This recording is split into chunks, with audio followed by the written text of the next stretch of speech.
fight something, bro. Come on, bro. Come on, bro. I want to fight something. Yes, he did. I'm glad I got witnesses. You don't remember the catch and shoot. Forget that. Forget that. Why you got me in the corner? Fuck out of here. I'm get you. Yeah, now we good. I ain't going for none of them things. Yeah. Oh! Boy, that boy still got it. Come on. Come on, bro. No, you too strong for that. Watch that. Do it again. Do it again. Do it again. Do it again. Bing, bing, bing.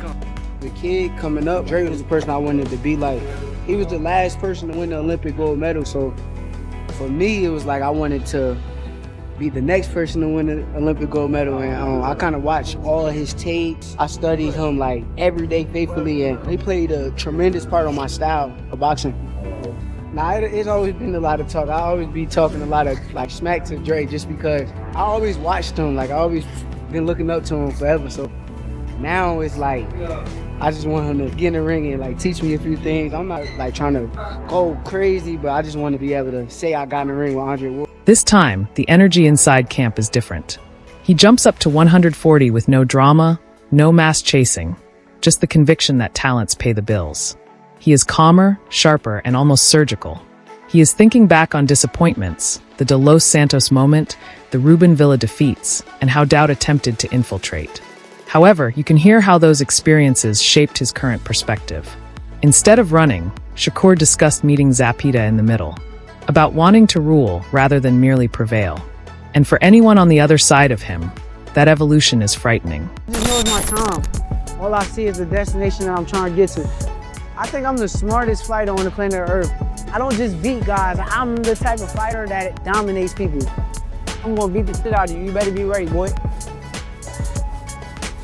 We are in Las Vegas, Nevada. We at the UFC boxing gym. January 31st, I'm fighting Teofimo Lopez. I'm moving up to 140 pounds, super lightweight. The process ain't nothing new.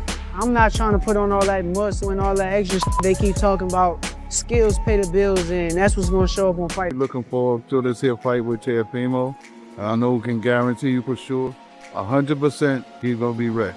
This camp feel way different from previous camps. Being away from my daughter, being away from my future wife, that's the most challenging thing. You gotta keep your eyes on the prize. This is the sharpest I think I've done been for a fight. My diet, I let the nutritionists and all them kind of people take care of that. I just show up and eat whatever they give me. So I pay attention to what makes me feel good, and I just stay on that. Turn them out of there. Walk them out, walk them out. I put a lot of great people around me, challenge me and push me and take me to the next level, and I think that's what keeps me at my sharpest. Terrence Crawford, that's my big brother. I love him to death. I feel like if he wasn't in my career and in my life, it'd have been very difficult getting to the level that I got to. And he kind of told me is take every guy serious. Seeing him and seeing how he prepared for guys who I know that's not on his level, it kind of turned me up to make sure that I do the same. He also showed Teofimo a great deal of respect, describing him as quick, powerful, and intelligent.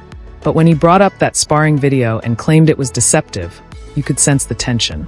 Teo is also aware of the actual outcome of those rounds. Then he dropped the crucial line. Shakur believes that Teo's desire for a firefight could lead to his demise. This camp feels more like calibration for something momentous than preparation when you include Terrence Crawford as his big brother tutor. Teofimo Lopez is acting like the hurricane that destiny neglected to tell you about while Shakur was discussing calibration and destiny. The coyote represents the pinnacle of Teo energy, and Shakur is referred to as a roadrunner. But you can hear how serious this camp is underneath the humor. You 4 kings, but you're in my way, so I gotta move you out my way. This guy is the best, and we're here to face the best. That's just what it is. Teo is that guy. Like, I admire his style. I done said this before. I think he's a hell of a boxer. He's fast, he's strong. He got boxing IQ, you know how to outbox people. We sparred before. We did 3 rounds, and Teo posted a video that is very misleading. It was the first round, so we warming up. Ain't nobody really land nothing. Like, he know deep down inside, he remember how the sparring went. He said stop recording. Come on, dog. Well, he's gonna want to make this a firefight, but I think that's gonna be his downfall. Being that I know that I'm getting in the ring with the truth, I want to elevate my game and make sure that I'm better than him. I want to be better than him in every area on fight night, and that's what we're going to do. We're about to do some light work with Teofimo, Lopez, 10-time world champion. Yo, what it is, baby, box off, and it's a takeover times that by 2, because we are 2-time world champion in 2 different weight divisions. We here at the House of Champions. We breed them, we make them, and you know what? We take the belts and we take them. Let's get it, baby. Teofimo in the flesh. Ah, let's go.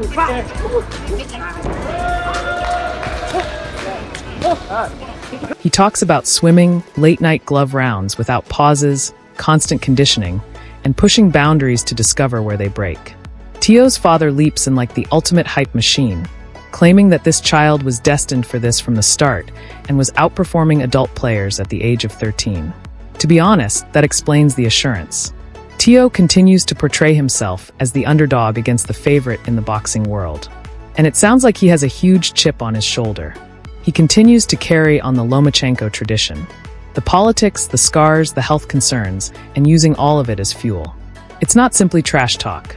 This is Teofimo stating that his time of conquering is January 31st. Following Teofimo's discussion of lone wolf energy, conquest, and destiny, Spencer Oliver and Gareth Davies jump in sounding like professors debating a supercomputer fight simulation, arguing less about hype and more about ceilings. Gareth's ascent to Everest line felt like legacy talk rather than fight week jargon and added pressure more than praise, until Spencer cut in with, "Yeah, but Teo is the spoiler."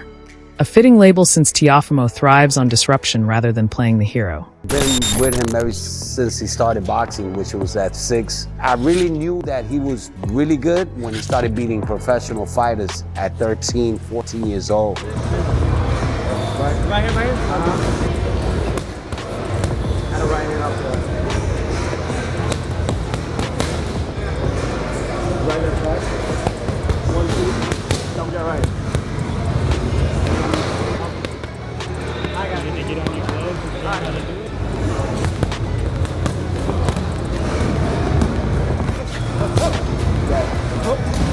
Three slips. Yep. Right here, man. So that's why we got to keep beating these guys. Beating Shakur, this is part of it to get to that next level. I pretty much have had almost everything thrown at me, and I look forward to see what will be thrown at me come January 30th. They frame the fight as brains versus violence, IQ versus force, and rhythm versus bursts, with Gareth noting that Shakur only wins on points if he's flawless, a risky standard. Spencer counters that Teo doesn't need to outbox him, stressing explosiveness, footwork, and bully energy to move him. Lean on him, and shrink the ring. Less a tactic than a personality. The eerie part is the psychology. 2 locked minds colliding without fear or insecurity. In essence, they depicted a body-shot chess match, a standoff in which a single error results in checkmate. The truth bomb was when they stated Shakur couldn't sit on the ropes and play defense the way he used to, because Teo would use that as forward momentum. This isn't a contest of beauty. It has to do with who controls tempo, rhythm, and space. Shakur is being leaned on by Spencer. Gareth believes that Teo is the only man capable of stopping the climb. There you have it, the split. One man is attempting to transcend history. The other is attempting to topple the ladder. This fight feels risky in every way because of this. Teofimo Lopez blows hot and cold, but when he's good, he's really good. Vasyl Lomachenko was an outstanding performance. Then he got derailed by George Kambosos in the fight after that and just seemed to lose his way a little bit, but in recent times looks back to his best. It's a fascinating fight. This, for me, is all about whether Shakur Stevenson can step up and bring the greatness. He's daring to be. Teofimo Lopez will put him in that position, because he's got that physical It's advantage. all about the timing and the Has mid-range. It's going to be fascinating. He has the physical attributes to put him on the ropes, and he knows that that's where his game's at. He's not going to be able to outbox Shakur. Yeah, he's a great boxer himself, and he's very athletic, and he's got great movement and all that, but he's explosive, he's more bullish, and he will have to bull Shakur. He'll have to bull. Vasyl Lomachenko is a faster but very fluid type of fighter in the mold of Shakur, who's a very loose-limbed, very relaxed fighter who can be offensive and defensive. it wouldn't surprise me to see Shakur down in this fight as well and get up and win the fight closely on points. But I can also see Teo win. Oshaquie Foster jumps into the debate like static after Spencer and Gareth turn it into a physics problem, bringing raw, unfinished energy that feels personal rather than promotional. Calling Shakur his top target sounds less like matchmaking and more like obsession. Brushing off the unbeatable defense, talk is cute until met by someone stronger and faster. He speaks like a man already shadowboxing the fight, impressed by collisions, not labels, before shifting into a cooler, more elegant tone when discussing Teofimo versus Shakur. He emphasizes Teo's athleticism and ability to close distance in awkward moments, disrupting Shakur's rhythm, while brushing off betting odds as detached from gym reality. Citing Teo's success against southpaws as pattern recognition, not trivia, Foster argues that Teo solves styles and can force chaos. Something Shakur doesn't choose but must be brought to, because in the ring, only pressure, time, and who breaks first truly matter. I think it's a great fight. Stylistically, I think it's up and down as far as you can't favor no side stylistically because you got Teo that's super athletic. You got Shakur that like to control distance, but you know, I think Teofimo with the athleticism and certain things that he do, he'll be able to close it in certain parts of the fight. So I think they going off of Teofimo being up and down in you know, certain fights he looked this and then certain fights he looked great. So I think they going off consistency, but I don't really pay too much attention to them odds makers because they really don't really be knowing the background of boxing. What's the amateurs, what really people got in them, you know, in the boxing. Like they just going off, you know, kind of what everybody pouring their money into and what the hype is. But I think it's more of a closer fight. I would say the athleticism mostly, and it seems like he do pretty good against southpaws. I mean, Lomachenko and Josh Taylor, that's two different styles, two different sizes, and he made it look kind of easy with both of them. So we'll just have to see, man. I think it's gonna be an interesting stylistic matchup because we don't know what we're gonna get. It could be a boring 12-round fight, or you know, it could heat up to where Teofimo make him take chances. So we'll see. My prediction: Shakur likely wins narrowly if the fight stays a technical chess match, controlling distance and timing, but Teofimo's explosive, chaotic style could swing rounds. If Teo pressures and stays unfazed, anything can happen, and even a couple of his rounds could spark debates longer than the fight itself. And that's the entire tale. One man is aiming for pound greatness, while the other is attempting to stop the ascent and establish himself as the king of disruption.